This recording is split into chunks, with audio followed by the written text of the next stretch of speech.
5 kutukan paling melegenda di Indonesia. 1. Kutukan Ratu Shima. Siapa saja kepala negara yang tidak berhati suci, jika masuk wilayah kota Kediri, maka dia akan jatuh.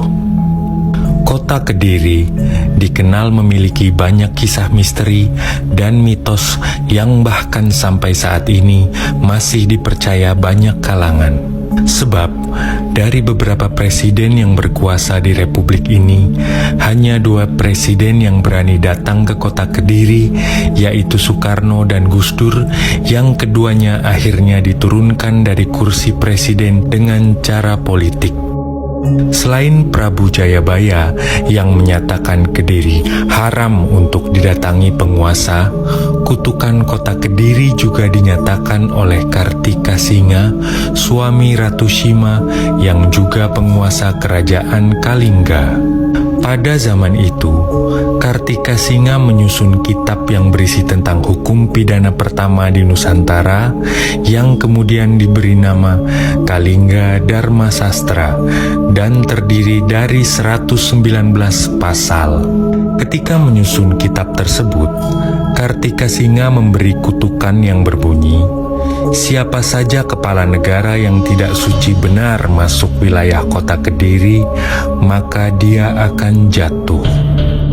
2. Kutukan Empu Gandring. Keris ini meminta korban nyawa dari 7 keturunan Ken Arok. Keris Empu Gandring adalah pusaka termasyhur dalam berdirinya Kerajaan Singosari. Konon, keris ini memiliki kekuatan supranatural yang melebihi keris-keris pusaka pada masa itu.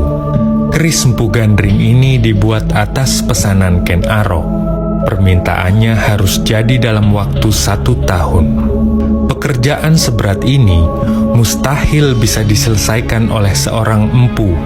Namun, Empu Gandring menyanggupinya dengan segenap kekuatan gaib dan kemampuan yang dimiliki. Singkat cerita, belum genap 1 tahun, Ken Arok datang untuk mengambil keris tersebut.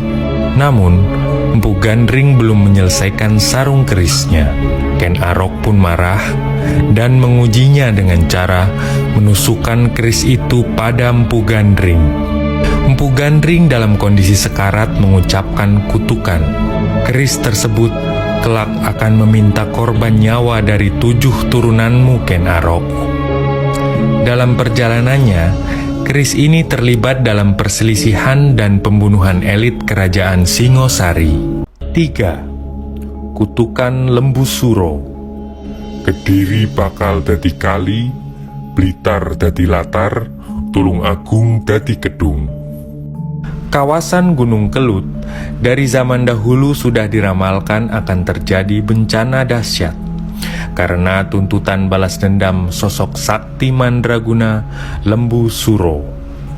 Menurut sebuah legenda, Jenggolo Manik memiliki putri yang cantik jelita bernama Dewi Kilisuci yang akan dilamar 2 raja, namun bukan kalangan manusia, melainkan jin.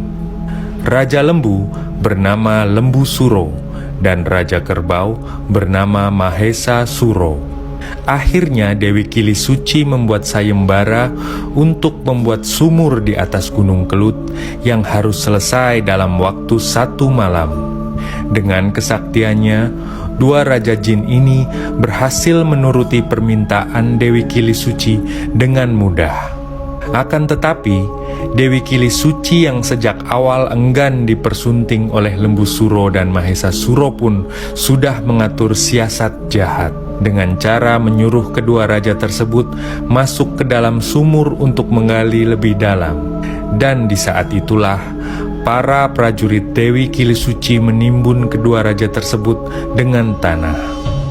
Namun, sebelum mereka tewas, Lembu Suro sempat mengucapkan sumpah serapah seperti ini. Yo, Kediri, besok bakal petuk piwalesku sing makaping-kaping. Yoiku, Kediri bakal dadi kali, Blitar dadi latar, Tulungagung dadi kedung. 4. Coban Rondo. Konon, pasangan yang berpacaran di air terjun Coban Rondo tidak akan langgeng. Sejarah nama Coban Rondo yang ada di Malang ini diambil dari kisah tentang Dewi Anjarwati dari Gunung Kawi yang menikah dengan Raden Baron Kusumo dari Gunung Anjasmoro. Setelah resmi menikah beberapa hari, Dewi Anjarwati mengajak suaminya bertandang ke rumah orang tua Raden Baron Kusumo yang berada di Gunung Anjasmoro. Namun, niat ini ditentang oleh orang tua Dewi Anjarwati. Menurut tradisi Jawa kuno, pasangan pengantin baru dilarang bepergian sebelum usia pernikahan mencapai 8 atau kurang lebih 35 hari, karena bisa mendatangkan kesialan bagi pasangan tersebut. Akan tetapi, mereka tetap bersikeras untuk pergi.